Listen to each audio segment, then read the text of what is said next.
Le podcast où le sport rencontre la finance. Bienvenue dans Sang Froid, le podcast où le sport rencontre la finance. Je suis Théophile Gueuler, fondateur du cabinet de gestion patrimoine Profitis. J'ai le plaisir d'accueillir aujourd'hui Lucien, ailier droit au DMH. Il va nous raconter un petit peu son parcours.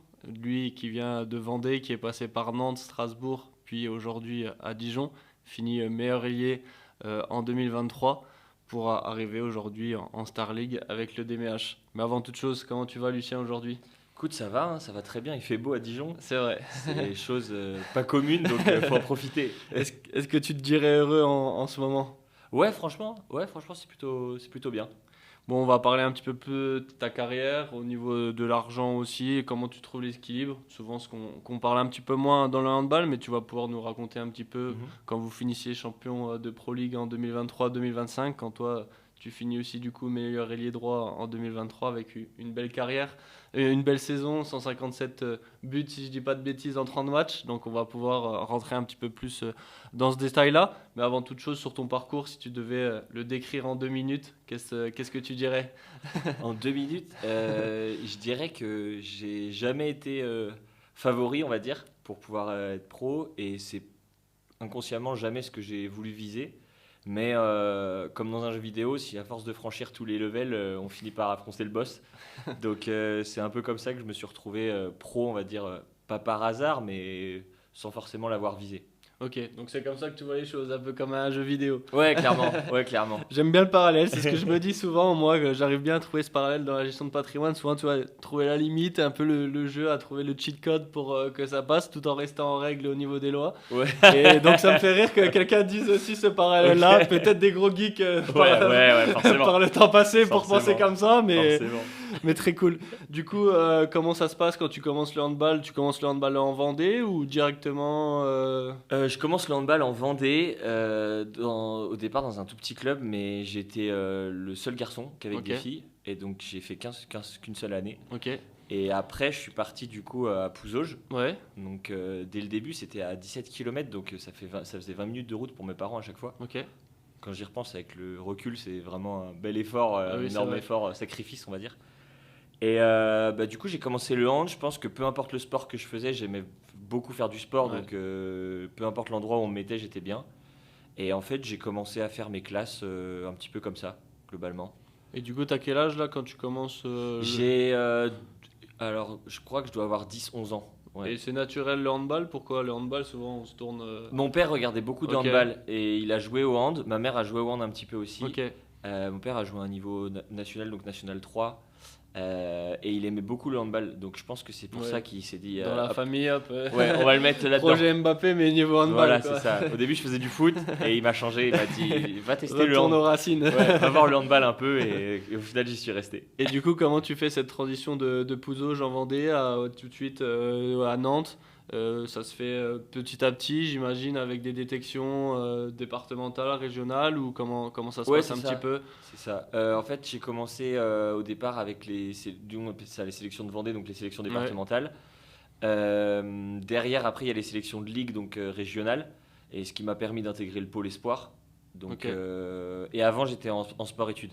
Donc, dès la 4e, je suis parti de chez moi Ouais, pour aller à l'internat en sport-études. En 3e, je suis parti en famille d'accueil. Ok. L'internat devait se fermer, donc je devais arrêter le sport-études, mais je voulais absolument le continuer.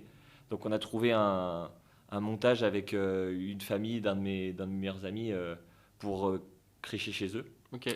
Et donc ça m'a permis de rester jusqu'en 3e. Après du coup je suis parti au pôle pour le lycée. Donc là le pôle c'était à côté d'Angers. J'ai fait du coup tout mon lycée en sport-études. Et j'aime bien dire plutôt sport et études du sport finalement. Oui. Parce que au final on préparait on le savait pas à l'heure actuelle, mais consciemment tu prépares peut-être un potentiel métier qui est de sportif pro. Mm. Et après, je me suis retrouvé à être détecté pour aller au centre de formation de Nantes. Et en fait, le parallèle avec les jeux vidéo, parce que c'était pas, ça s'est fait un peu naturellement à chaque fois en fait. C'est-à-dire que j'ai toujours été bon, on va dire, dans les niveaux où j'étais. Donc en fait, je suis passé de catégorie en catégorie. Et ça s'est fait un peu naturellement. J'ai jamais, tu vois, dû passer des tests pour aller certains trucs. Ça s'est fait normal. Donc je suis parti au HBC Nantes. Donc avec le recul, qui était un très gros club et en plus juste à côté de chez moi. Ouais. Donc énorme coup de bol. Et là, du coup, j'arrive après, après le lycée au hand. Donc là, tu arrives en centre de formation, donc c'est vraiment un niveau pro. Et là, ça chamboule tout parce que tu découvres un peu la vie. Tu passes de l'internat où on te fait tout, ton linge, ta bouffe et tout. Où là, on te met dans un appartement, on te file un peu d'argent et tu dois t'entraîner, quoi, tu vois. Et sauf que tu peux tout faire, quoi. C'est GTA un peu, tu vois. Ouais. Donc, tu dois composer avec tous les aspects de la vie et ça, c'était un peu technique. Et du coup, là, t'arrives, t'as déjà ton bac de sécurisé ou c'est Ouais. pendant, juste Non, après le lycée, en gros, tu finis tes études, sport-études, et Ouais. tout de suite centre de formation après le lycée, Ouais, c'est après ça. ton bac, du coup. Ouais, c'est ça. Après le bac, il fallait absolument avoir le bac parce que sinon, c'était galère. Tu devais repasser au lycée et c'était Ok. compliqué. Et donc, ouais, on a dû bosser. Surtout que nous, on n'avait pas d'aménagement. Donc, c'était assez dur. C'était une période assez intense parce qu'en fait, t'as pas de vie. Mm. Finalement, quand tu y repenses, t'as pas de vie. Tu t'entraînes. Entre midi et deux, tu dois manger, aller t'entraîner 20 minutes après. Donc, tu vas manger au self, tu vas te changer, tu t'entraînes. Derrière, tu prends une douche, tu revais en cours. Ouais, ouais, Quand c'est intense, quoi. quand tu as éco-droit de 14 à 16 et qu'on te demande pourquoi tu dors à côté du radiateur, tu te dis bon. Ouais. Et du coup, en parallèle, toi, t'as continué la fac, du coup, en même temps? En fait, quand j'ai arrêté, quand j'arrive à Nantes, donc je me retrouve, je veux faire un BTS MUC, Ouais, parce qu'en fait tout le monde faisait ça. oui, Et du coup, moi je savais pas du tout ce que je voulais faire. En fait, je savais que je voulais faire du hand, que le hand ça me faisait kiffer, ouais, mais du coup le reste je savais pas du tout. Et donc je suis allé là un peu par défaut. Et quand je suis arrivé du coup après, j'avais donc le centre de formation, mon BTS MUC, et à côté j'avais commencé à faire du marketing par réseau. ok, Et donc en fait, les trois, j'arrivais pas du tout à oui, cumuler les trois. Et donc en fait, j'ai pété un câble, genre j'ai dit j'arrête tout, j'en peux plus et tout. Et donc j'ai voulu arrêter les cours, sauf que le club a pas voulu. Il m'a dit bah si t'arrêtes les cours, nous on te vire, ah ouais, parce qu'il finançait mes études. ok. Et donc j'ai dit bon, je continue les cours. Moi, je veux juste faire du hand à la C'est base. ça, c'est ça. Et en fait, j'ai continué les cours. Et quand je suis arrivé à la fin de l'année et que tous les recrutements étaient faits pour, en gros, tous les joueurs à mon poste, les meilleurs, entre guillemets, avaient déjà été recrutés. Ouais, Je suis allé voir mon coach et j'avais fait une grosse saison en National 1 et je lui avais dit écoute, je veux arrêter l'école. Donc si tu veux me virer, tu peux. Mais il n'y a plus d'autres ailiers droits à prendre. ouais. Et donc je suis arrivé avec un peu de force, on va dire, tu vois. Et il m'a dit qu'est-ce que tu veux faire? Je dis franchement, je sais pas, mais rien. Enfin, il y a rien qui m'intéresse, donc je veux juste faire du hand et à côté continuer ce business là. Ouais. Et parce qu'à l'époque, t'as déjà tes premiers salaires ou quoi que ce soit, ou pourquoi ils imposent autant Parce que t'es les... obligé, en fait, t'es encore obligé de faire du. Ouais, parce que t'es encore dans le cadre de centre C'est de ça. formation, du coup, et t'as pas encore vraiment ce cadre ou ce contrat plus pro, quoi. T'es encore, Ouais, c'est ça. T'es encore entre les deux. En fait, le contrat centre, t'es logé, nourri, blanchi. Ok. Et ils te payent tes études, tes transports en commun. Et nous, on était dans un très bon centre de formation à Ouais. Nantes. C'est pas le cas dans Oui. tous les autres centres de formation. Donc, ouais, on avait l'appartement, la nourriture le midi et le soir, les études, les transports en commun. Et on avait 100 euros, je crois, en plus pour les petits-déj ou Ouais. le reste. Oui, donc c'est pour ça que du coup, t'étais obligé de continuer les études. Oui. Et du coup, comment ça se passe un petit peu à Nantes au niveau plus handball? T'arrives à jouer correctement? Comment se fait cette transition après petit à petit Tu parles au centre de formation? Ouais, Centre de formation, ça se passe bien. La première année, on était en National 1, mais on descend, parce qu'on était beaucoup de jeunes. Donc voilà. Et après, les 2 autres années, ça se passe super bien. Le petit hic que j'avais, c'est que, en fait, vu que j'ai toujours été bon sans, on va dire, travailler, on va dire, c'est-à-dire que vu que j'adore le handball, j'adore regarder et tout, j'ai toujours été bon. Du coup, je me suis reposé un peu sur mes lauriers, en fait. Et du coup, je me disais, bon, par exemple, physiquement, j'ai mis très longtemps avant de travailler physiquement parce qu'en Ok. fait, je me disais, tant que ça passe, Oui. pourquoi arrêter, quoi, en fait. Et jusqu'ici, tout va bien. Mais après, quand je suis arrivé donc à ma 3e année de centre, je signe professionnel, Ok. donc pour 3 ans. Et donc là, l'année d'après, donc on joue la Ligue des Champions. Donc là, je joue la Ligue des Champions, je suis Ouais. pro. Et en fait, c'est le choc parce que le gap entre le niveau centre et la Ligue des Champions, il est monstrueux, quoi, en fait. Et du coup, là, je commence à intellectualiser un peu tout. Et en fait, je me dis, mais j'ai presque le syndrome de l'imposteur qui se développe, Ouais. en fait, à ce Qu'est-ce moment-là. que je fais là? Et Ouais, limite un peu de regret de ne pas avoir travaillé un petit peu plus ces 3 dernières années et peut-être reposé sur ses lauriers ou pas tant que ça? Parce que Bah, tu signes quand même pro et Oui, oui. j'imagine que c'est pas le cas de tout le monde au centre de formation. Ben, en fait, à ce moment-là, je me rends pas compte de ça, du travail et tout ça. Mais en fait, ouais, plutôt le syndrome de dire qu'est-ce que je fais là, genre pourquoi moi et, euh, et c'est la première année de ma carrière à ce moment-là où je joue pas beaucoup. En fait, avant, j'ai toujours été habitué à jouer, à être titulaire, à jouer 60 minutes.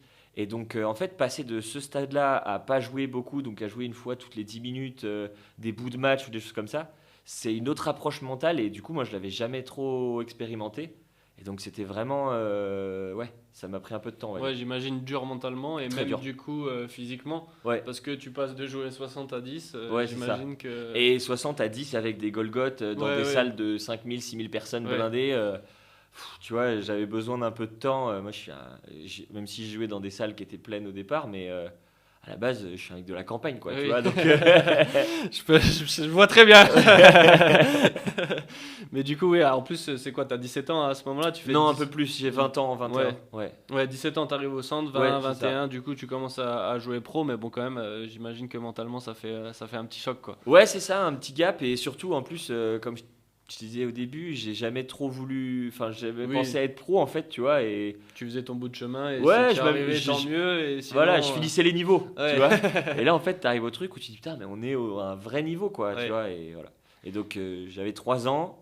Et au bout d'un an, j'ai cassé mon contrat parce que je jouais plus, j'étais pas heureux et tout ça. Ouais, t'avais besoin de temps de jeu. Ouais, ouais, c'est ça. Et en fait, j'avais besoin de retrouver du plaisir dans ce que je faisais.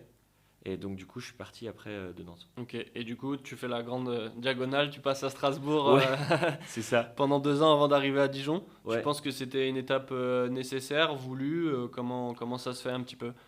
Bah, j'avais envie de jouer, j'avais envie de rejouer au hand. Ça m'avait un peu presque pas dégoûté du hand, mais ouais, c'était trop haut pour moi, quoi.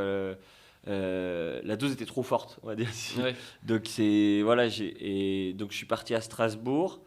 Et en plus, coup de bol, j'ai un de mes meilleurs potes qui lui aussi avait signé pro, mais qui lui jouait à Cherbourg, signe avec moi à Strasbourg. ok. Donc trop bien. Donc première fois que je pars loin de chez moi, mais je pars pas tout seul, je pars avec un meilleur pote. Et du coup, dans les contrats de hand, tu as souvent l'appartement qui est pris. Ok, Donc tu as 600 euros, 700 euros en fonction du prix des loyers ouais, moyens de la ville.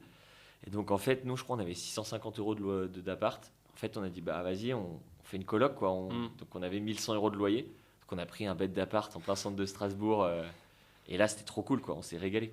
Ouais, donc là, tu retrouves le plaisir de jouer, en Oh. plus avec un pote. Ouais, c'est ça. Parce que quoi, c'est Pro League quand tu Ouais, arrives à Strasbourg, donc un cap un petit peu en dessous oui. de Nantes. Du temps de jeu, j'imagine. Beaucoup de temps de Et tu jeu. reprends du plaisir Ouais, à c'est ça. jouer. C'était vraiment toi ce que tu voulais à ce moment-là, quoi. Ouais, c'est ça. C'est peut-être ce qu'il me fallait à ce moment-là pour ouais, retrouver du temps de jeu et puis continuer à faire mes armes, en fait, surtout. Ouais. C'était ça. Tu sentais que oui, qu'il y avait besoin d'une petite transition entre guillemets avant de. Ouais, c'est ça. En fait, tu vois, même là, à l'heure actuelle, j'ai. Est-ce que jouer dans un gros club, mais jouer genre 15 minutes tous les 3 matchs, tu joues dans des salles pleines, t'as un bon salaire ou un truc comme ça, c'est cool. Ou alors jouer dans un club un peu moins, mais tu joues 1 heure. Ouais. Tu vois, je suis plutôt de l'autre partie, moi. Je suis Ouais, t'as plutôt- besoin de jouer, de Ouais, prendre du voilà. plaisir, comme tu disais. Tu voulais pas en arriver là. C'est Si ça. tu y es aujourd'hui, tant mieux, mais Oui. c'est avant tout un plaisir, À la quoi. base, je suis juste un gamin qui a pris une licence dans un sport, quoi, Ouais, tu c'est vois. ça. Je vois très bien. Et du coup, après, t'arrives à Dijon. Donc, on est Ouais. en quoi? 2022? Ouais, je crois que c'est ça. Bah là, ça fait 5 2023, ans, ouais, un truc ouais. comme ça, ouais. Ouais. Et ouais, bah, du coup, Strasbourg, ça jouait le maintien. Et donc, moi, mon objectif, c'était retourner en D2, faire mes armes et retourner en D1, Ok. globalement. Et donc, bah, le président Thierry, du coup, m'appelle et me dit, bah voilà, moi, je te veux. Écoute, on est en train de monter une équipe. Notre but, c'est de jouer les playoffs et de monter. Donc, bah voilà, je dis, ok, super, j'y vais, feu. Je me pose pas la question de, tu vois, même il me payait un peu plus qu'à Strasbourg, mais voilà, super. Je dis, bah très bien, on y va, on fonce, Oui, quoi. tu sens qu'il y a quelqu'un qui a envie de toi, qui va te C'est donner ça. du temps de jeu Ouais, pour ouais, ça. essayer d'évoluer un petit peu plus haut. Donc, Ouais. ça répond à. Ça c'est très important pour moi, je trouve. Tu vois, il y a des fois, il y a des agents de certains clubs, enfin des managers qui m'envoient un message. Écoute, Lucien, on est peut-être intéressé par toi. On te redit, ça m'intéresse pas, tu Ouais. vois. Enfin, soit tu me veux ou soit tu me veux pas. J'ai besoin de me sentir, d'avoir un contact humain sincère. Bah, j'imagine que mentalement, ça joue déjà de savoir si on nous veut ou Ouais, pas. c'est Si, ça. ça inspire plus confiance, et toi, j'imagine que ça te donne plus aussi la possibilité de te donner à fond derrière quand tu sais qu'il y a quelqu'un qui te veut vraiment, contrairement Ouais, c'est ça. Et moi, je suis plutôt humain. Tu vois, il y en a qui s'en foutent, il y en a qui sont carriéristes ou tout ça. Moi, j'ai besoin de ce côté un peu humain. Alors, bah, du coup, forcément, plus tu montes dans les sphères et plus c'est dur, on va dire, forcément. Mais j'ai besoin de ce truc-là, d'avoir ce truc où on enlève les masques, on discute entre nous et pas de souci. Je peux discuter avec mon président de tout et de rien. Par contre, je sais que s'il doit m'engueuler ou mon coach, s'il doit m'engueuler, il n'y a pas de souci. Il y a un lien de subordination, pas de problème. Mais on peut discuter d'humain à humain, quoi. Ouais. Parce que du coup, toi, tu gères ta carrière tout seul. Il n'y a pas du tout d'agent dans le handball. Ça se fait, j'imagine, peut-être Il y en pour a, les plus mais gros joueurs ou... c'est un peu compliqué les agents parce que vu qu'il n'y a pas, par exemple par rapport au foot, un agent il doit avoir peut-être 20-30 joueurs dans le hand pour Ouais. pouvoir en vivre. Oui, Donc du coup c'est un peu, par exemple moi il peut avoir 4 mecs qui jouent au même poste que moi. Donc oui, il y a un, il tu y a un vois, petit biais. ouais c'est ça. Donc soit il faut l'appeler tout le temps pour passer un peu devant, soit bah, lui il veut te placer là parce qu'il peut en placer un autre là, il peut en placer un autre là, donc il peut prendre trois contrats différents. Ou alors tu es un très très gros et là tu es sa priorité. Mm. Mais sinon, ouais, là j'en ai un qui peut m'aider, on va dire. S'il me trouve quelque chose, bah du coup lui il prendra sa com. Mais si moi je le trouve à sa place, c'est Ouais, moi il n'y a qui- pas d'exclusivité ou Non. au quotidien. Bah je un travaille que agent. avec un. Oui, Mais par contre moi à oui. côté, si je peux gérer mon S'il y a contrat. des contacts, oui, en c'est direct ça. avec toi, ok. Et souvent ça arrange les clubs parce que bah finalement la commission qu'ils peuvent leur donner, tu la récupères donc ça te Oui, fait un peu plus c'est d'argent. c'est gagnant-gagnant C'est pour ça. tout le monde, quoi. Ouais c'est ça. Et du coup, on arrive à la saison 2023, peut-être l'une des meilleures aujourd'hui que toi t'as Ouais, faite, je pense. sur le niveau des stats en tout Ouais, cas. ouais, c'est Après, clair. d'un Ouais, point ouais, de vue c'est clair. personnel et mental, tu vas pouvoir nous en dire un petit peu plus. Donc, comme je disais dans l'intro, 157 buts en 30 matchs. Vous montez, vous êtes champion de Star League. Comment t'expliques là? Comment toi tu t'es senti sur cette saison? Tu étais peut-être arrivé aussi à un point de ta carrière où bah, justement tu avais franchi ces étapes. Explique-nous un petit peu Ouais, ouais, comment ouais, t'en je arrives là. pense. J'étais bien. J'avais bien bossé l'été, j'étais revenu et j'ai bien charbonné toute l'année. Bah, c'est-à-dire que j'allais en muscu supplémentaire, le samedi j'allais faire récup. J'avais vraiment beaucoup bossé avec le prépa physique qui s'appelait Paul Furchert qui était à l'époque. On avait bossé comme des affamés. Et ouais, donc tout marchait bien pour moi. J'ai écrasé la saison, j'étais trop content. Le projet de jeu aussi, forcément, parce que nous, quand on est ailier, c'est qu'on a des bons coéquipiers. Parce que si le mec veut pas nous donner la balle, Oui. on peut faire 1 heure à jouer. À faire les allers-retours. Donc forcément, les coéquipiers ont bien travaillé pour moi aussi. Et ouais, donc en plus, ça se concrétise par un titre. Donc trop cool. Le seul truc, c'est que ça m'a coûté un genou. Parce qu'au dernier match, je me suis pété les croisés sur ce truc-là. Ok. Donc bon, on a pris un trophée, mais on y a laissé quelques plumes Ouais. quand même, quoi. Et toi, on t'attendait un petit peu à ce niveau-là ou tu t'es surpris toi-même et t'as surpris un petit peu tout le monde ou... Bah, en fait,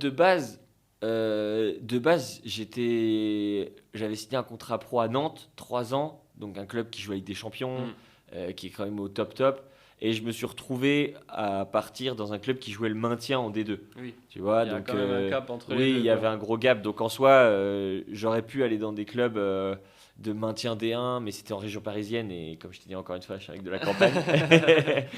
Et donc du coup, j'ai fait le choix de pas aller en région parisienne. Donc forcément, je suis allé un peu plus loin. Donc en soi, je pense que c'était mon niveau. Après, il reste toujours le but de prouver, quoi, parce que c'est facile de dire bah oui, lui il est là, donc il doit être là, Oui, oui. mais il faut le faire, quoi.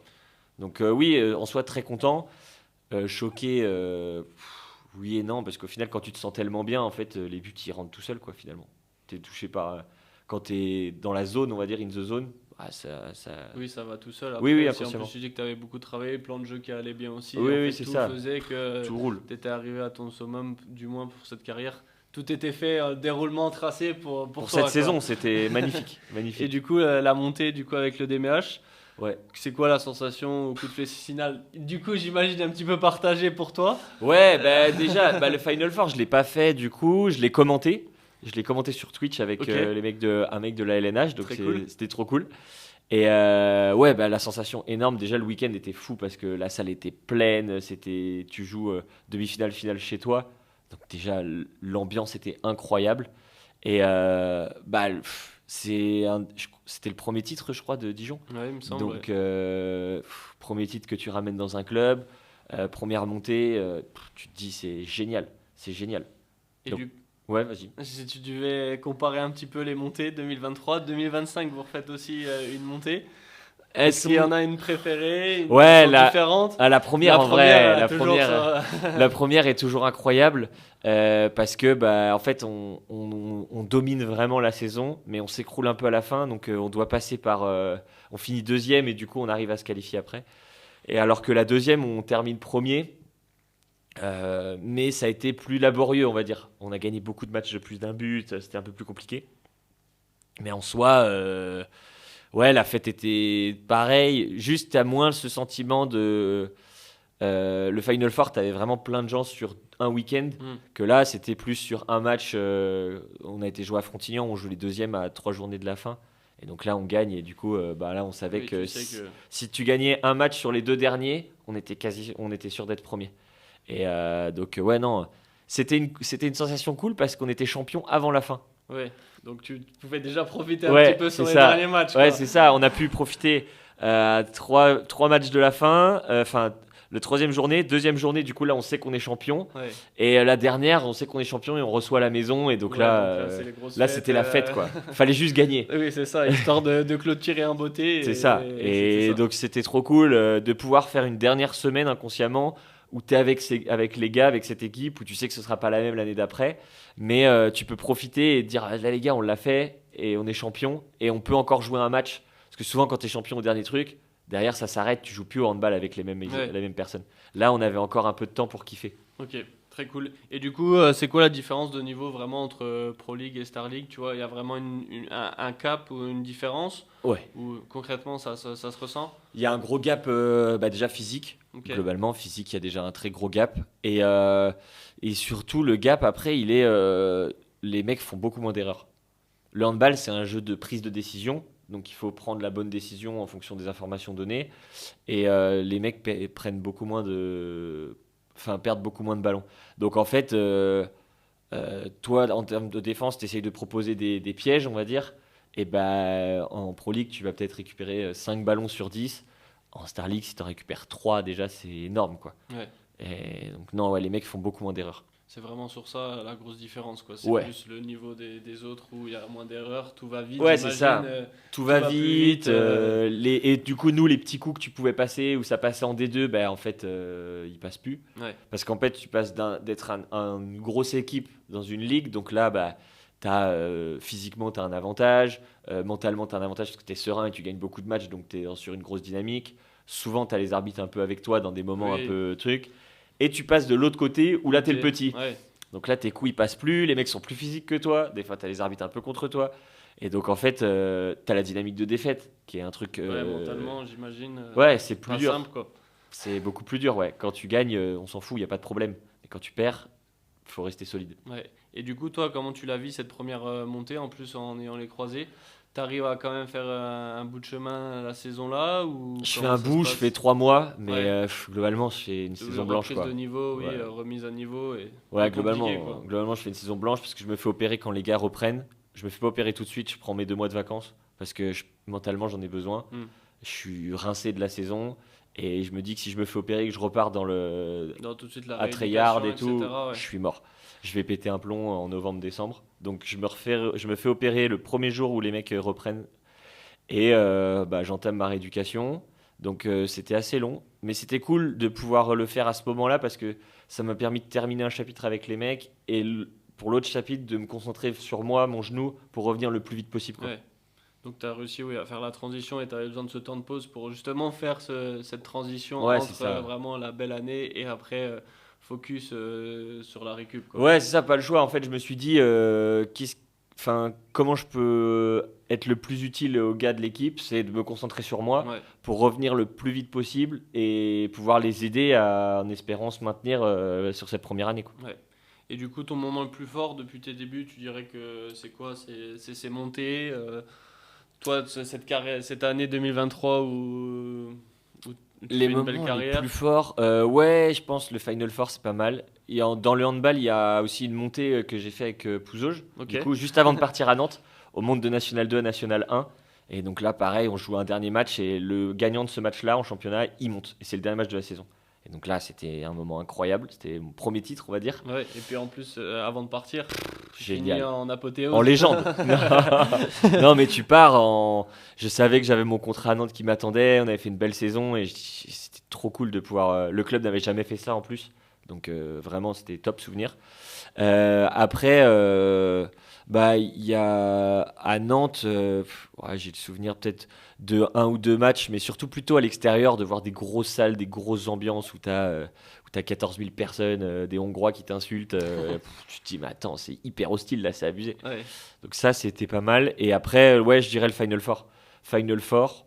Et en dernier, le match de Frontignan l'année dernière où c'était le premier contre le deuxième. Et en plus, je jouais contre un de mes meilleurs amis, que je joue demain d'ailleurs. Enfin, je sais pas quoi dire, mais qui joue à Limoges.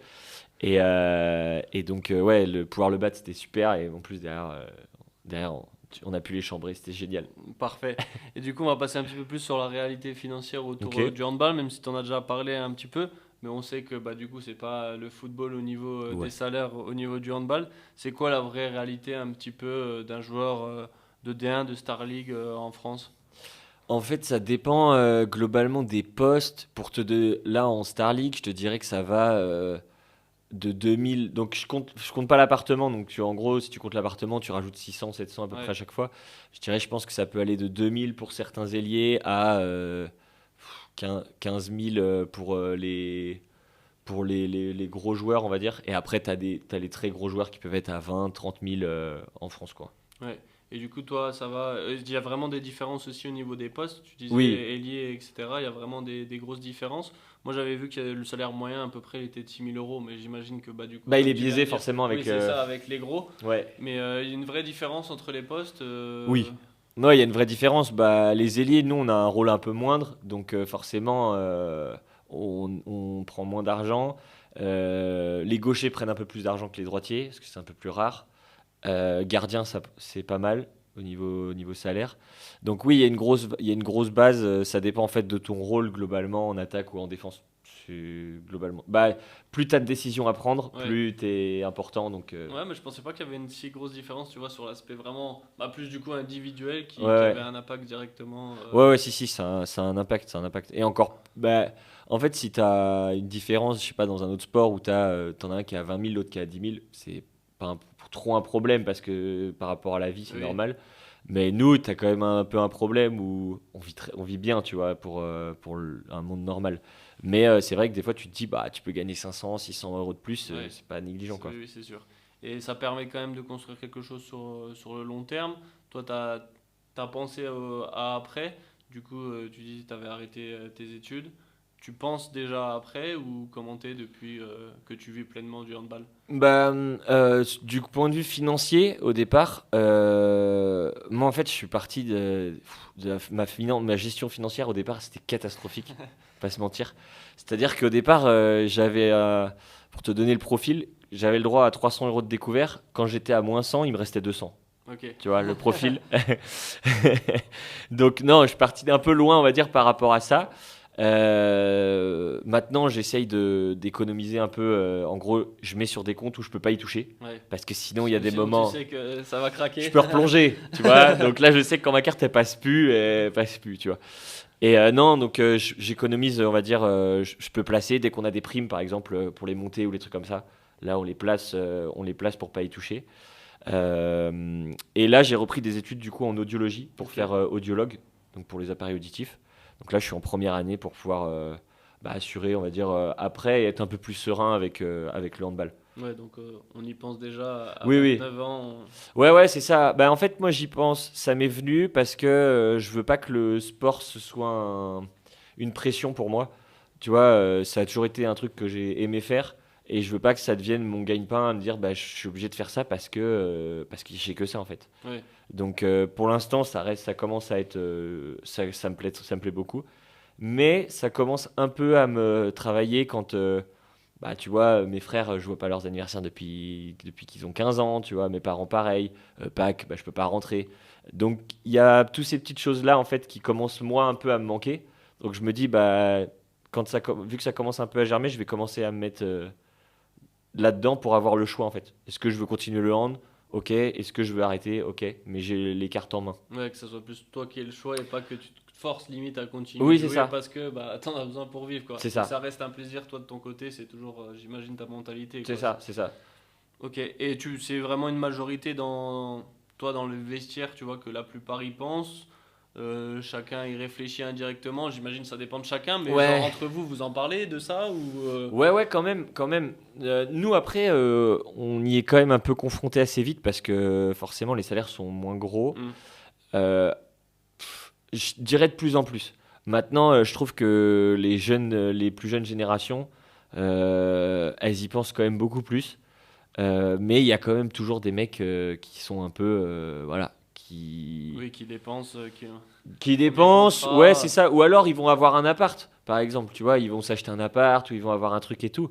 Mais c'est trop lèche pour pouvoir faire autre chose après. Donc, nous, de toute façon, on est obligé de bosser. On va être obligé de travailler à la fin. On peut pas. Il y a que, je sais pas, 5% des handballeurs qui arrivent, s'ils gèrent très bien leur business et leurs finances, ils vont pouvoir réussir à vivre de leur rente. Sinon, Ouais. tout le reste, t'es obligé de travailler. Ouais, bien sûr. Et du coup, toi, avec ton premier contrat, t'avais une stratégie ou il y a eu des petits plaisirs qui ont fait? Zéro strat. Zéro strat. Absolument aucune. Absolument aucune. Le seul but de ma strat, c'est tant que ma carte est passée, c'était ça la strat. Donc il y a eu des petits kiffs qui ont été faits. Au Ouais, début, forcément, forcément. Mais après, la chance que j'avais, c'est qu'il y avait, j'ai pioché une grosse prime avec Nantes, genre je crois que c'était entre 10 et 15 000 balles, Ok. qui était sur un plan d'épargne entreprise. Ouais. Donc chose où tu ne peux pas y toucher. Donc super. Donc ça, il y est resté pendant un petit moment et après j'ai tout transvasé et après je suis parti dans la crypto. Ok. Donc j'ai tout investi après en crypto. Donc voilà. Donc ouais, pour le premier kiff, c'était un peu ça. Et toi, t'as été accompagné ou tu fais tout seul maintenant? Ou t'as appris, j'imagine, sur le tas aussi, comme tu dis Ouais. maintenant Ouais. Ben, j'ai appris pas mal avec des. En fait, j'essaye de m'entourer des gens qui sont à l'opposé de moi. Tu vois, donc des gens qui sont très plutôt économes, plutôt stratèges et tout Ouais. ça. Et j'essaye de prendre un peu d'eux et de me dire, ok, il faut que cette stratégie, elle soit à ce moment-là. Donc là, mon but, c'est, à l'heure actuelle, c'est d'accumuler à peu près entre 10 15 000 euros pour pouvoir après commencer à investir dans un appart ou quelque chose comme ça. Donc là, mon but, c'est, ok, dès le début du mois, ça part sur un compte où je peux pas y toucher. Et après, le reste, je vis avec ce qui me reste, quoi. Ouais, donc il y a déjà des calculs qui ont été faits maintenant. Oui, Ça oui, y est, oui. On vit plus, Ouais. puis au Non. jour le jour, on J'ai commence fait- à penser. J'ai fait trop de crash tests, même tu vois, avec la crypto.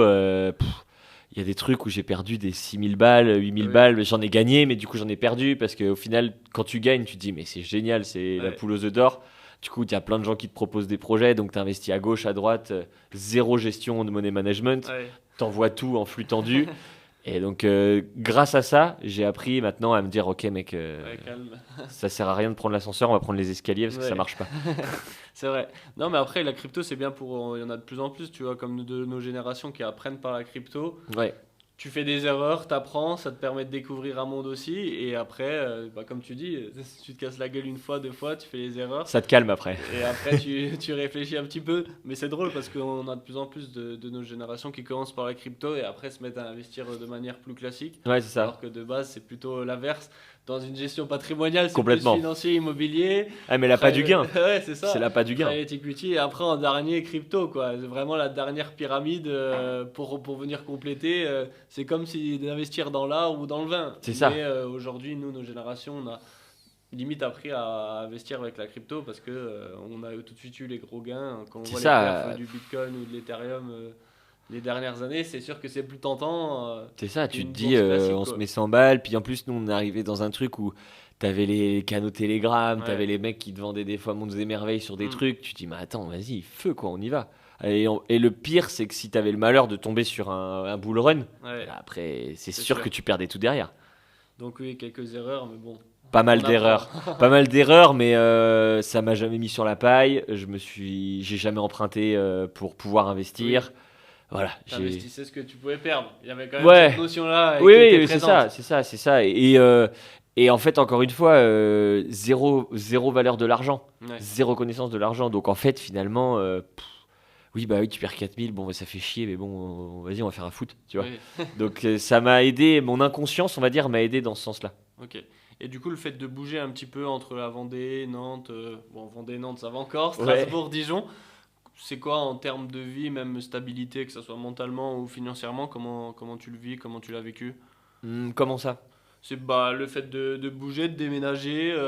Après, financièrement, vous êtes pas mal accompagné du coup au niveau des appartements, mais plus du coup stabilité mentale, peut-être comme tu disais, loin des proches, Ouais. louper les anniversaires, ces choses-là.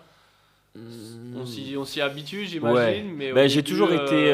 Tu sais, je suis parti de chez moi depuis la quatrième, donc en fait, pour moi, c'était normal, on va dire, de partir à l'aventure ouais, et de rentrer au village, quoi, tu vois, en ouais, gros. J'ai toujours vu ce truc-là comme ça, donc en vrai, ça allait. Ça m'a permis de rencontrer plein de gens, de vraiment d'élargir mes horizons.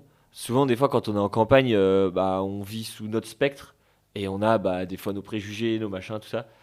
En fait, de pouvoir voyager, enfin voyager entre guillemets, même dans la France ou même dans d'autres pays avec le sport, ça m'a permis de rencontrer plein de gens, de m'ouvrir à d'autres cultures, discuter avec des gens qui ont vécu complètement d'autres vies. Et ça m'a permis, de grandir humainement, on va dire. ouais, donc tu l'as plutôt bien vécu. Oui, T'as oui, pris le côté positif, entre guillemets, et pas de se dire je oui. suis tout seul. Non, j'ai jamais eu le blues. J'ai Ouais, jamais eu le blues. Je suis quelqu'un de très sociable, me fait facilement du contact et tout ça. Donc là-dessus, j'ai jamais eu trop de soucis. Et quand ça va pas, je rentre, quoi. Tu ouais, vois, tu je retournes rentre. aux sources. C'est ça, c'est ça. On rentre aux sources et après on repart. On repart à Ok. l'aventure. Cool. Et si tu devais conseiller le Lucien à 20 ans sur l'argent, tu disais qu'il y avait beaucoup de Ouais, bêtises qui c'est ont été faites. après le bull Tu... run coffre tout. C'est ça que tu te dirais? Ouais. En fait, tu vois le truc où on te dit acheter au son des canons et vendre au son des clairons. Je sais plus dans quel sens c'est, mais C'est à peu près ça dans ouais. l'idée, en gros. Acheter à la peur et Acheter, revendre à l'euphorie. c'est ça. En fait, celui-là, oui, je l'ai lu et je l'ai vu dans des formations. Mais en fait, il est tellement dur à appliquer. Ouais. Et en fait, au moment du bull run, si à la fin du truc, je me dis, mec, là, tu coffres et tu n'y penses plus, là, j'aurais pu reprendre la vague sur un autre truc. Et je pense que c'est ce que je me serais dit. Ouais, c'est jamais facile, hein. Je C'est t'avoue que impossible, c'est même très encore, dur. c'est Très dur. mentalement c'est compliqué. Quand on se dit qu'on perd de l'argent, remettre, c'est compliqué. Ça va. Ça, Pour moi, ça va. parce que tu as eu ces erreurs-là et que tu Ouais, as appris de ça. ça va. Et C'est parce que plutôt l'autre, moi. ouais, C'est faut de savoir sortir. qu'en vendre. Ouais. Sortir, c'est toujours. Après, ça, c'est des aspects psychologiques et ça, c'est dépendant de chacun. Tu vois, il y a des gens, ils vont avoir tendance à être minimaliste et se dire, c'est déjà bien ce que j'ai. C'est ça. Et après, quand on est un peu plus agressif, moi, je vais tendance à être un petit peu plus comme toi, des formations professionnelles. Je sais ce que je peux aller chercher ou non. Ouais. Et savoir qu'en sortir, je t'avoue que même moi, c'est mon métier, c'est toujours compliqué. La gourmandise. C'est ça. C'est un vilain défaut, peu importe le domaine. Hein. Ah ouais. Donc, c'est jamais trop facile. Du coup, si un petit peu plus sur l'aspect toi, pro-perso, comment tu quittes du coup, tu disais ta famille à 14 ans, tu quittes la Vendée à 17 ans. Comment ça a un impact ta construction d'homme? Tu disais que ça t'a au final ouvert un champ des possibles. Ça t'a Ça m'a vraiment ouvert. construit, quoi. Ouais, en fait, je me suis construit avec un peu des parents de substitution, vu que mes parents n'étaient pas forcément là tout le temps. Et du coup, j'ai pu grandir humainement avec les parents d'amis. C'est-à-dire que j'ai pu, je sais pas, leur poser des questions où t'as pas, où tu les poserais pas à tes parents. Du coup, ça m'a permis de grandir, de créer d'autres liens très forts avec d'autres gens, parce que inconsciemment, j'avais pas ma famille avec moi à ce moment-là. Du coup, c'est pour ça que quand j'étais au pôle, les amis, les gens avec qui étaient au pôle avec moi, on a passé 3 ans ensemble, on se voyait tous les jours, et c'est comme mes frères, Ouais. quoi. Et donc, ça m'a permis vraiment de me construire une autre famille, en fait. Oui, ça t'a permis oui, de te développer toi-même Ouais, c'est ça. avec d'autres points d'attache, quoi. Oui, c'est Plutôt que ça. de rester Aller ancré, chercher des points d'ancrage, on va dire. Ouais. Et du coup, en dehors du handball, tu disais que tu touchais un petit peu à tout, que tu étais très humain. Ouais. Si tu devais te décrire en dehors En du dehors du handball, hand, ouais. je dirais que je suis très curieux, on va dire. Je suis très curieux de la vie des gens. En fait, j'adore ce qui anime les gens. Je trouve que quand quelqu'un te parle d'un sujet et qu'il a les yeux qui brillent, moi, ça me passionne, en fait. Ouais. Et il peut me parler de n'importe quel sujet. Tu peux rester des heures à discuter avec lui et de ça parce que je trouve ça passionnant. Ça me permet d'apprendre plein de choses, comme je te disais, de comprendre plein de gens. Et ouais, c'est vraiment ça qui me plaît, on va dire, dans le fait de découvrir le monde, c'est de comprendre qu'il y a des gens qui n'ont pas la même réalité, qui n'ont pas la même vie que toi, qui n'ont pas la même vision que toi. Et en fait, c'est ok, ça doit être ok. Parce Ouais. que des fois, enfin, moi j'ai souvent tendance des fois à me dire, pourquoi il fonctionne pas comme ça? Enfin, ça me semble logique. Ouais. Mais sauf que la logique, c'est de mon spectre à moi, en fait. Et du coup, le fait de se mettre à la place de l'autre, bah, en fait, ça me permet de prendre du recul et de me dire, ok, d'accord, lui, il pense comme ça. Donc, ça me permet, moi, de sortir de mes propres schémas de pensée et aussi bah, de mes propres vices, mes propres peurs, parce que bah, je vais voir un peu ailleurs pour voir comment les mecs ils font. Ouais, donc vachement ouvert et vachement à l'écoute de chacun pour apprendre Ouais, plutôt, ouais. et Ouais, même plutôt. passionné de voir la passion dans les yeux Ouais, des c'est autres, ça. quoi, en Ouais, gros. c'est ça. Franchement, je trouve ça trop cool. Des fois, quand les gens me mettent des tunnels, mais des bons tunnels, Ouais. c'est cool, tu vois. Par contre, si c'est pour parler d'un sujet où même le mec, ça le passionne pas, ou. Ouais, mais ça fait Parce partie que- du jeu. Oui, oui, c'est sûr. Quand on aime les tunnels, il y en a toujours un ou deux Il y en a toujours qui un va qui être est pas peu bon. plus compliqué à Ouais. sortir. Et du coup, au niveau plus l'équilibre vie pro-perso avec les déplacements, Ouais. je sais pas, vous avez combien d'entraînements par semaine? Deux, en général, deux le lundi, un le mardi, deux mercredi, un le jeudi. Ok. Et match le vendredi, globalement. Donc 2-1, donc 6 à peu près. Ouais. Et du coup, comment t'arrives à gérer, toi, l'équilibre pro-perso au quotidien entre les entraînements, les déplacements, avoir du temps pour toi aussi. Bah, j'essaye d'optimiser au max, c'est-à-dire que par exemple pour les courses, j'achète une fois en gros, je congèle beaucoup et ou alors je prépare à l'avance, comme ça j'y passe le moins de temps possible. Ouais. Même si j'aime bien cuisiner, mais sinon tu peux pas être focus sur tout ce que tu veux. Donc ça me permet de faire ça. Après, j'étais beaucoup cadré. Bah, l'année où du coup je finis meilleur ailier là, Mm. j'avais une liste de routines, mais comme ça, vraiment, Ok. avec méditation, douche froide, lecture, tu vois, un truc vraiment gros. Et maintenant, j'essaye d'être un peu plus, de me laisser un peu plus aller pour éviter le mental. J'essaye de plus en plus d'aller dans la nature. Ça me fait du bien. Ça me permet de m'oxygéner, de me sentir beaucoup mieux. Et sinon, sinon, en fait, je suis un peu, vu que je suis passionné d'un peu tout, bah, je m'ennuie pas tant que ça, tu vois. Ouais, tu peux vite être focus de 3 heures sur un truc que tu es en train de découvrir. Exactement. Mais du coup, c'est presque un problème parce Ouais. que je rentre en profondeur dans aucun domaine, mais je balaye plein de trucs, quoi. Je vois Donc, ce que tu veux dire. je peux commencer un truc et être à fond dedans, et du coup, derrière, après 6 mois après, passer sur un autre truc. Et donc, au final, tu te dis. Et vu que j'ai des grosses attentes dans plein de choses, bah, des fois, ça me crée vite des angoisses. Parce que je me dis, putain, mec, il faut que je fasse ça pour être là, il faut que je fasse ça pour être là, il faut que je Ouais. fasse ça pour être là. Et à vouloir être partout, au final, t'es nulle part. Et du coup, aujourd'hui, un peu moins de routine que la saison 2023, Ouais. ou quand même à côté, toujours Moins de quelques routine, routines, moins de routine parce que ça a fait son taf, mine de rien, parce que maintenant je l'ai fait un peu plus. Je l'ai fait naturellement. Ouais, c'est de rentrer dans ton quotidien. Ouais, Quoi. c'est ça, c'est devenu naturel. Et j'essaye au maximum de réduire tous les trucs où je veux être performant avec des objectifs. Ok. Là, j'ai enlevé. J'adore le poker et du coup, j'ai commencé à m'y mettre, mais vraiment aussi sérieusement et tout. Là, j'ai enlevé le poker parce que bah, il faut que je finisse mes études et que là, il faut avoir son année. Donc, j'ai enlevé le poker. Donc là, il me reste que ça et le handball.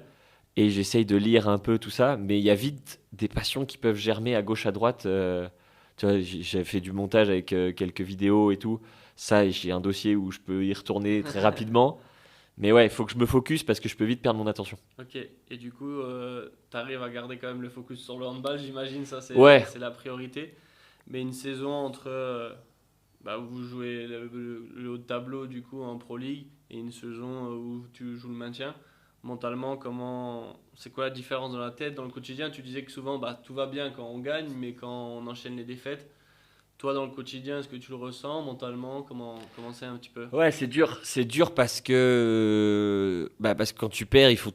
En fait, inconsciemment, quand tu perds, il faut trouver un coupable, Hmm. malheureusement. Et, euh, et ouais, la dynamique, elle est différente. Parce que bah, du coup, il faut pointer les problèmes. Où est-ce qu'il y a des problèmes?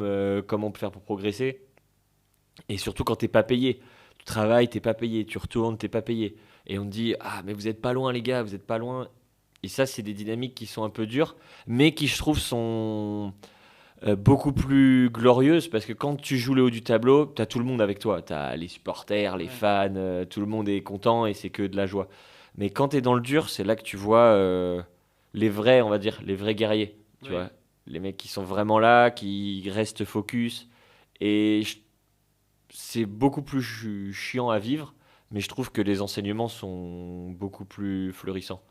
Parce qu'un titre, qu'est-ce que tu retiens comme, tu vois, Oui, les comme bons leçon? moments, oui, c'est sûr. Les bons moments, le kiff. Oui, c'est ça, mais les est-ce vraies que ça leçons de sera- travail oui. et tout, d'avancer, moi, c'est surtout dans les saisons galères où finalement, les vraies décisions après ces saisons-là, bah, elles ont été florissantes pour les 2-3 années d'après. Bon, bah, là, j'imagine que la victoire de la semaine dernière fait plaisir. Voilà, On espère que ça va continuer sur cette on espère dynamique. aussi. Il y a des matchs importants qui Ouais, arrivent contre ouais. des concurrents directs, mais bon, on espère que ça va le faire pour le handball dijonnais. Ça va le faire. Oui, c'est pas on espère, ça va le faire. Non, Tu ça vois, va le déjà, faire. t'as pas le même mental que Non. moi. Tout de suite. Et si tu devais un petit peu parler de sacrifices que certaines personnes ne voient pas de l'extérieur pour justement rester constant, se battre pour le maintien, toutes ces choses-là, qu'est-ce que ça serait? Juste pour là, pour cette année, par exemple, les sacrifices pour cette Ouais, année? ou cette année, ou même les autres. Si tu disais que tu avais sacrifié même un genou du coup pour une saison, ça peut être sur d'autres aspects aussi, mais Bah, en fait, par exemple, là, on a beaucoup de blessés et on doit gagner des matchs. Mm. Donc, on doit récupérer des mecs qui reviennent un peu. Bah, tu vois, on parlait tout à l'heure moi, de ma commotion cérébrale. Il y en a d'autres qui se sont fait mal à la cheville. On a un mec qui a un genou qui est dans un sale état. Et en fait, bah, tu te poses pas la question à ce moment-là. ouais. Parce que tu as un objectif. Et l'objectif, c'est l'équipe, c'est le championnat, c'est tout ça. Et du coup, tu peux vite être dans le tunnel, en fait, de être performant, il faut que je sois bon sur le terrain et tout ça.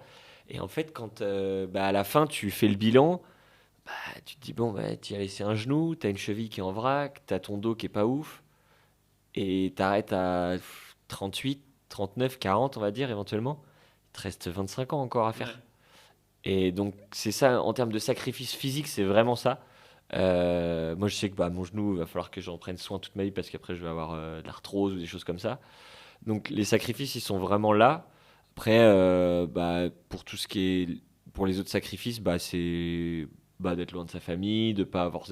Maintenant, c'est mieux parce qu'on a des week-ends, on joue le vendredi, mais sinon, bah, t'as pas de week-end. Tu peux pas prendre un week-end de 3 jours quand tu veux, c'est en fonction du calendrier. Donc, une fois que tu es rodé avec ça, moi, ça n'a jamais été au départ un sacrifice. Donc, pour moi, partir le week-end, faire 8 heures de route, ça va. Oui, Mais c'est vrai que quand tu fais 20 heures de bus et que tu as perdu 2 buts au buzzer, oui, le retour il est long quoi. le retour, le lendemain, ça fait encore plus mal au dos que quand Ouais. tu gagnes, quoi. Donc oui, c'est plus tous ces sacrifices et du coup physique. Ouais, c'est j'imagine ça. que tu as dû croiser quelques personnes qui t'ont dit fais attention, profite quand t'es jeune, te sacrifie pas trop. J'en parlais tout à l'heure. J'en parlais tout à l'heure avec Ante, un Croate. Et je lui disais, tu vois, quand les anciens, quand t'es jeune et qui te disent, mec, échauffe-toi, c'est important et tout, et que toi, tu t'en fous, t'as 20 ans, Ouais. donc tu fais un foot pour l'échauffement. Et que là, maintenant, je suis passé de l'autre côté où moi, je regarde les jeunes et je leur dis, les gars, chauffez-vous un peu l'épaule parce que ça va arriver. Et en fait, c'est le cercle perpétuel, quoi. Ouais, j'imagine que ça fait mal un petit peu dans la tête. En fait, ça fait mal, mais d'un côté, c'est cool de vieillir, entre guillemets, parce que bah, t'es un peu plus mature, tu comprends plus de choses sur toi, sur tes failles, tes défauts, tes peurs. Mais en fait, je trouve que plus tu avances dans le temps et plus tu perds un peu cette insouciance où tu sais, Oui, vas-y, on s'en fout, on le fait. pas grave, Ouais, on tu verra vois. ce que ça donne. Et puis, Ouais, on c'est s'en fout, ça. quoi. Un mec qui rentre et il est insouciant, il rentre sur le terrain, il va défoncer un joueur, il s'en fout, alors que toi, t'es là, tu t'es un peu plus Ouais, tu stratégique. réfléchis parce Ouais, que, ouais, bah parce que t'as déjà eu des expériences, quoi. C'est ça aussi. c'est en ça, vrai. c'est ça, exactement. Donc c'est un peu l'insouciance, c'est sûr. Oui, c'est ça. Et du coup, tes modèles un petit peu dans le bal, tu disais que c'était ta famille qui t'avait fait être dans le handball. Si tu avais un modèle ou un joueur qui t'a vraiment donné, ou qui t'ont donné envie, ou qui te donne encore envie. Ouais, il y avait des gros joueurs. Enfin, en fait, dès le début, je regardais beaucoup de handball. En fait, avec mon père, tout ça, on avait les chaînes donc pour regarder tout ça. Donc ça, c'était cool. En fait, j'ai toujours été admiratif, mais des joueurs qui étaient demi-centre, Ok. donc donc qui n'étaient pas du tout le poste auquel je joue à l'heure actuelle, mais c'était vraiment eux les meneurs de jeu qui décidaient de tout. Et donc ça, j'aimais bien. Ivano Balic, c'était un croate, un génie croate qui était trop trop fort. Ça, j'ai adoré. Et mais malheureusement, en fait, vu que j'étais gaucher, je suis très vite basculé à l'aile au lieu de jouer demi-centre. Ouais.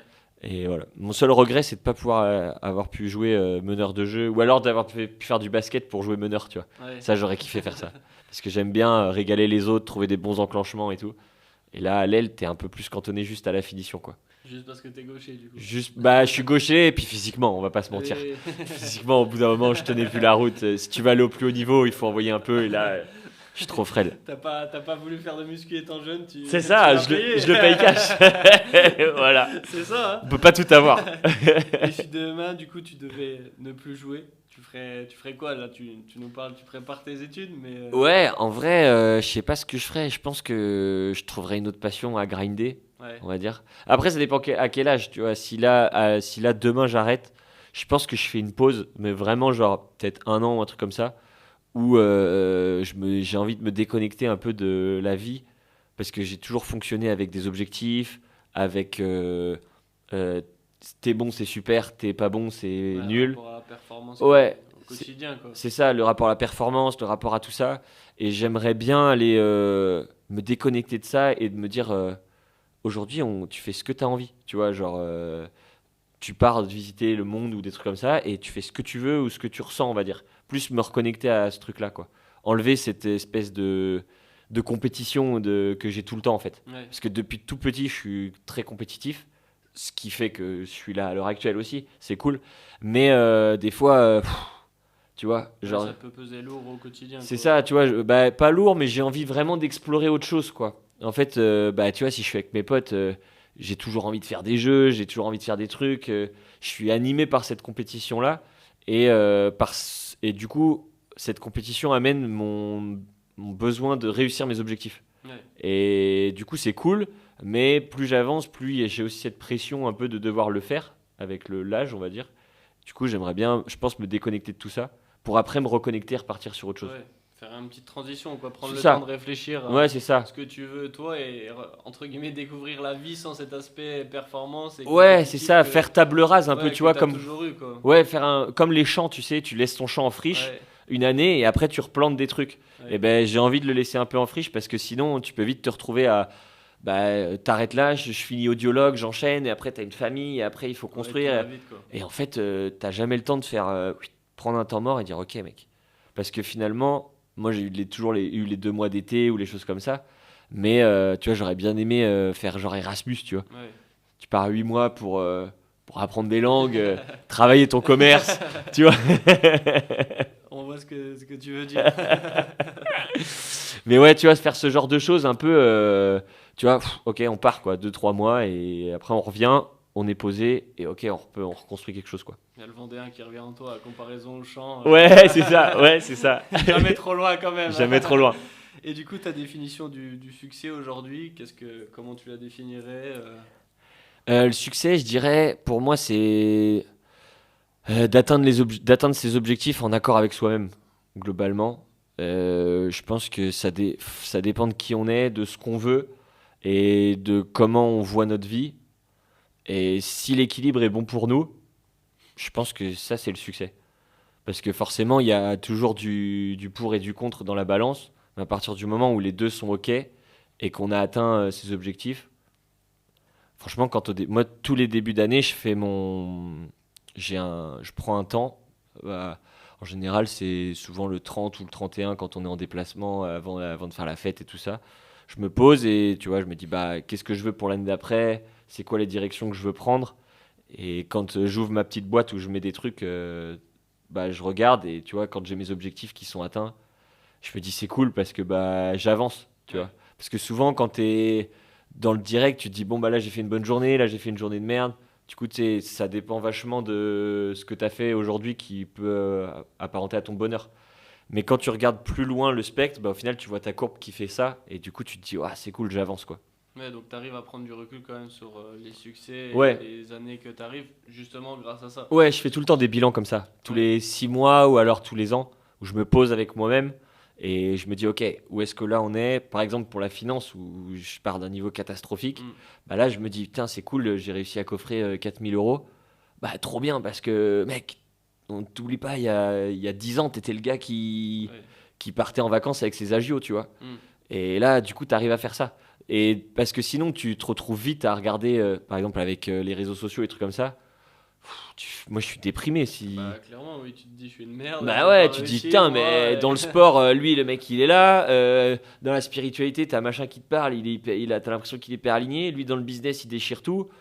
toi en fait t'as l'impression d'être tu vois, d'être comme tu dis une merde, tu vois. Ouais. Alors que quand tu te recenses par rapport à ce que toi t'es ou ce que toi t'étais et ce que là tu deviens, bah tu t'émancipes un peu plus et t'es plus fier de toi, on va dire. C'est vrai. Bah, c'est vrai qu'avec les réseaux aujourd'hui, c'est compliqué de se rendre Ouais. compte vraiment et de se recentrer sur soi et de prendre du recul sur déjà toi ce que tu fais. Et moi, je m'en rends compte aussi, c'est compliqué. Souvent, en plus, bah, quand tu as des objectifs, comme tu disais, ou même des objectifs de performance, tu es focus, tu fonces tête baissée Ouais, c'est ça. tu te dis c'est cool, j'ai réussi, mais en fait, c'est quoi la next step quoi comment j'avance, comment je continue. Et tu te rends pas compte de tout le parcours que déjà tu as fait avant. Et moi, je m'en rends compte de plus en plus en discutant avec des gens et qui me permettent de prendre du recul, mais sinon, tu vois, je fonce. Ouais, ouais. Mais en fait, tête une fois que baissée, tu tu sais vois. que t'es un fonceur, bah du coup, tu sais que tu dois aller un peu plus de l'autre côté. C'est ça. Ça veut dire prendre un peu plus de temps, Ouais. peut-être célébrer tes victoires. Et au bout d'un moment, ça va s'équilibrer. Tu C'est vois. ça. Moi, je suis plutôt un kiffeur qui Ouais. doit travailler. Ouais. Tu vois, je suis plutôt de l'autre côté. Donc, vu que je sais que je suis comme ça, bah du coup, je me dis, ok, je m'oblige un peu à travailler. Et au final, bah ça m'équilibre un peu ma barre. Ouais, non, mais c'est vrai, il faut trouver son équilibre à chacun. Ouais, Mais c'est déjà, ça. se rendre compte et de prendre du recul, c'est déjà Ouais, c'est une ça. belle étape en vrai. Ouais. Bah ça fait du bien, tu vois. ce que Oui, tu- oui. Bah, tu te rends compte du chemin parcouru et Ouais. des succès. Parce que sinon, on serait tous en train de tirer la gueule à se dire qu'on n'a jamais réussi ce qu'on voulait dans la journée, quoi. C'est vrai, mais j'ai l'impression que si tu discutes avec pas mal de gens, j'ai l'impression que c'est ce qui arrive à Ouais. pas mal de gens à l'heure Oui, oui. actuelle. Parce que t'as l'impression que quand tu vois des interviews, si tu prends pas 4000 balles, t'es Ouais. une merde. Si t'es pas une meuf qui est taillée comme ça et qui est une fit, bah t'es pas considérée comme une femme. Ouais. Les critères deviennent de plus en plus techniques. Ouais, mais ça, c'est la faute des réseaux. Et pourtant, Mais c'est ce qui marche, je veux donc. pas faire- Oui, oui, c'est sûr. Mais je veux pas c'est- faire le vieux. Non, con, non, non, mais- moi non mais- plus. mais c'est vrai que c'est important d'en sortir, quoi, quand même, pour se. Bah, pour se reconcentrer sur son propre perso. Ouais. Quand on parlait des jeux vidéo, moi je vois ma vie un peu comme les MMORPG, tu vois. Ouais. Et du coup, t'as de l'attaque, la défense, tout ça, et je fais un peu le panel de mon truc, et je me dis, ok, là je suis pas trop mal, là j'avance, là j'avance. J'essaye de voir comment un peu plus bah, évoluer un peu dans chaque domaine, quoi. Ouais, clairement, parce que sinon, on n'avance pas, quoi. Sinon, t'es mort. Ouais. Puis tu regardes, le soir, tu te bouffes 1h30 de réseau. Moi, j'ai pas mal de trucs positifs. Le lendemain, tu te dis, bon, allez, demain, je déchire tout. Le lendemain, tu te réveilles, tu rentres de l'entraînement. Ouah, je suis un peu fatigué, je vais peut-être regarder une série. Ouais. Et puis le soir, tu te dis, demain, je redéchire tout. Ouais. Et au final, Ouais, t'as c'est passé un une cercle semaine, vicieux, t'as même oui. pas sorti ta poubelle. Ouais. C'est vrai.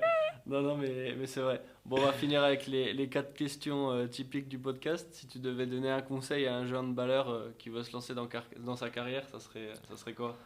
Le conseil que je lui donnerais, c'est bah déjà s'il kiffe le hand, on va Ouais. dire, et de rapidement connaître ses points forts et ses points faibles. Et une fois qu'il les connaît, bah, de continuer à travailler dessus en fait. Parce que c'est ce qui va faire que tu te différencies. Quelqu'un qui est bon partout, moyen partout, ça n'intéresse pas. Mais quelqu'un qui a un recul sur lui-même et qui sait comment il est, bah, il va pouvoir bosser sur lui-même parce qu'il se connaît en fait.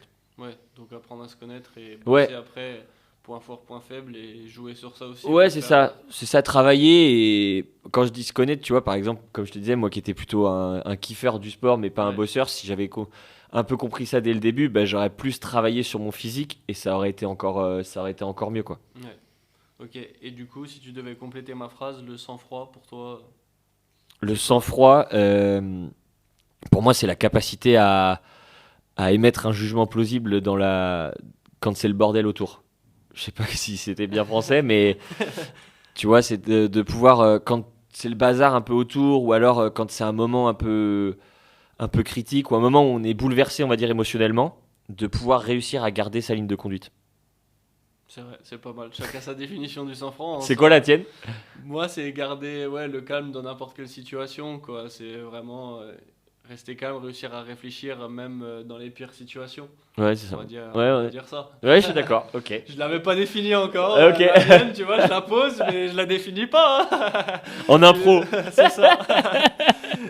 Et si du coup, tu devais me recommander un de tes proches dans le milieu sportif qui devrait être invité dans Sang Froid, du coup, ce podcast, ça Un serait de mes qui? proches, qui c'est que je pourrais t'inviter? Tu voudrais, quel type tu voudrais à peu près?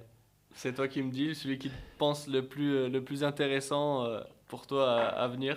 Tu veux du patrimoine? Tu veux quoi? Je prends tout, moi. Ok. Comme toi qui kiffe, aime parler. Ok. discuter, Je pourrais te donner j'ai un de mes meilleurs potes du coup qui a monté une boîte dans les tables de massage de luxe. Ouais. Et du coup, lui, il a vraiment un parcours un peu atypique. Il a fait du sport avec moi au départ et après, il est parti en école de commerce, tout ça. Et là, il a sa table de massage de luxe et c'est un sacré loustic. C'est un personnage. Donc, en vrai, lui, il s'appelle Guillaume Diaz. Et lui, c'est plutôt marrant. Pour parler patrimoine, pour parler de tout ça, et en même temps, tu passes un bon moment. Et bah feu alors. je prends la passe D, je prends le contact. Et du coup un petit peu plus toi ton moment promo, où est-ce qu'on peut te suivre, te retrouver ou même faire venir les gens. Et ben du coup au DMH forcément là parce que là on a des grosses échéances là à la fin jusqu'à la fin de l'année. Donc ça va être cool, on va avoir besoin de tout le monde pour pouvoir pousser et se maintenir. Donc c'est souvent en règle générale le vendredi soir les matchs, donc à 20h30. Et sinon voilà, sinon sur les réseaux, hein, sur Insta, tout comme ça. Pendant un moment je faisais un peu de montage sur des vidéos de roll de hand. Il faut que je m'y remette après, mais je vais rouvrir l'arc une fois que les études seront closes. Donc suivez-le si vous voulez des petits montages. Voilà, c'est ça. Par la suite peut-être que ça reviendra. C'est ça. En fait, je fais un peu de tout, tu vois, parce que j'avais fait du Twitch où je commentais les matchs quand je m'étais pété le genou. Je sais pas, je suis imprévisible en fait, c'est ce que je dis. Dans le bon comme dans le mauvais en fait. T'aimes bien toucher à tout. C'est ça. C'est une qualité comme un défaut quoi. C'est ça, forcément. Bah écoute, merci à toi d'avoir joué le jeu, d'avoir parlé vrai, d'avoir parlé terrain. Et puis bon courage pour la fin de saison, on croit au maintien. On va le faire. Merci beaucoup. Hein. On va le faire, forcément. C'est marqué sur la gourde. C'est ça. Allez, merci à toi. Merci à tous d'avoir écouté l'épisode du podcast Sans Froid. N'hésitez pas à lâcher un like, à vous abonner, à mettre 5 étoiles sur les plateformes d'écoute, Apple Podcast, Spotify et à vous abonner. Allez, merci à vous. Ciao, ciao.